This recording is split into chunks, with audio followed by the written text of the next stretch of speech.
Alright, sharp minds, a lot of news to discuss, so let me cut to the chase. Our first story is a very sad story, and it comes from the Metro in the UK, and the hunt is on for samurai sword killers who stabbed the teenager to death. Police are calling for witnesses to come forward after a teenager was shot and stabbed by a samurai sword wielding gang in London. Officers were called to reports of a group of people fighting on Vincent Road, Wood Green, just before 8:10 p.m. on February 22nd. Two men believed to be aged 19 and 20 were rushed to the hospital with stab wounds, and a teenager was pronounced dead at 3 a.m. the following morning. Emergency services also said that he suffered from some gunshot wounds. Police have since confirmed that the 20-year-old man's injuries are not thought to be life-threatening. The attackers are believed to have been riding bikes when armed with at least one firearm, knives, and a samurai sword. The police are really making a call for people to come forward and to provide some information. Detective Chief Inspector Catherine Goodwin of the Met Homicide and Major Crime Command, who is leading the investigation, said this murder took place at a busy time of night in a heavy footfall area. I know that there are people who either witnessed the incident or who can assist with filling in the gaps in the information we already have. Do you know who the attackers are? Did you see what happened leading up to or immediately following the murder? If you have any information or footage of any of the events surrounding this incident, we need to hear from you. My team has established that the attackers were armed with at least one firearm, knife, and a samurai sword. Some or possibly all were riding bikes. I know people may be reluctant or afraid to speak with the police, but making a single call could help to remove dangerous, violent individuals from your area, and all information provided will be treated in the strictest confidence. If you don't want to call the police, call the independent charity Crime Stoppers. They won't even ask for your name, but please, if you have information, do make the call. The road was closed after the incident, and the police were put in place while officers investigated. A damaged car was also found at the scene. The teenager's next of kin have been informed, and there will be a post-mortem examination that is due in due course. Our next story is straight out of Alaska, and it's brought to you by KFQD.com. And it's about a man who is charged with assaulting a woman and threatening her with a sword. This one's from Seward, Alaska. A 50-year-old Anchorage man has been charged with seriously injuring a family member in Seward. Alaskan State Trooper said Timothy Elby is charged with 3 counts of felony assault and 2 counts of misdemeanor assault. Troop dispatchers got a call early Saturday morning and heard sounds of screaming and a physical disturbance. They traced the call to a home in Seward. Troopers and Seward police drove to the home and found Elby with a sword threatening to kill a woman.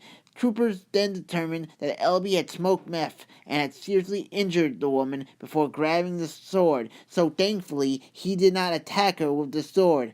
He surrendered when he was confronted by public safety officers. Online court records do not list his attorney. It also does not list what type of sword he used, and thankfully he is now arrested. Alright, our next story is from the UK and it's about how armed police swooped on a drunk man who attacked a hallway with samurai sword. This is presented by liverpoolecho.co.uk. It was presented on February 22nd, 2019. Armed police swooped on a man who attacked a hallway wall in a block of flats with a samurai sword after downing a bottle of Christmas bonus wine from his employer. Robert Fairhurst was arrested on his top floor flat at Daffodil Court, Grangeway, after an alarmed resident spotted him staggering in the middle of the road near the area's co-op shop with his blade. Witness Susan McPolan had heard a sound like plastic hitting the ground and turned around and saw him put the sword in a case. Fairhurst, also known as Robert Stewart, was messing around with the handle and put the sword inside his jacket. She went into the shop, and when she came out, she saw him again where he was bent down and pulled the sword out from under a car. It had a blue handle and a red cord hanging from the handle. The woman and her daughter headed back to the shop and said what they had seen before looking out and seeing Fairhurst standing by a block of flats looking up.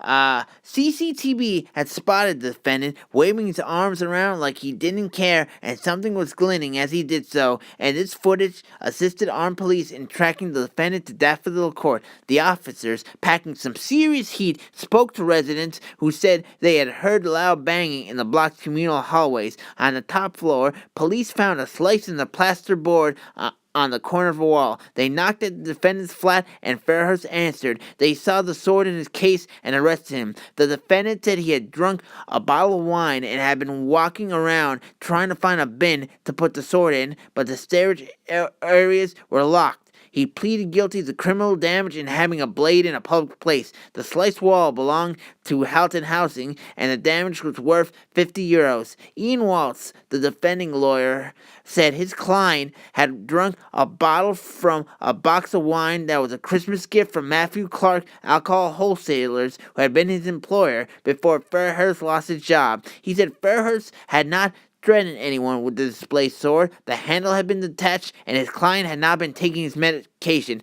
He was also suffering from the loss of a relationship and a job. District Judge Bridget Knight sentenced Fairhurst to 16 weeks in prison, suspended for 12 months, plus a 30-day rehab stint. She ordered him to ensure the wall was repaired or pay the €50 compensation. Fairhurst must also pay a €115 victim surcharge and €85 prosecution costs. The funds are to be deducted from his universal credit. Sending him yesterday, Judge Knight said, "You know what's in your mind? What were you doing with a samurai sword?" Members of the public who saw that and a man staring about on 3 occasions certainly caused alarm. I accept the main eyewitness said she didn't see you threatening or waving the sword around. That allows me to suspend the custodial sentence. At the time of the incident, Cheshire and North Wales Alliance Armed Policing Unit tweeted that they had arrested a man in a dwelling with a sword. An armed patrol was sighted in the area the following day also. And that's it. That poor wall. Okay, that's all for today. A lot of tragedy with swords, but hopefully tomorrow will be better. Anyways, have a good night and a good fight.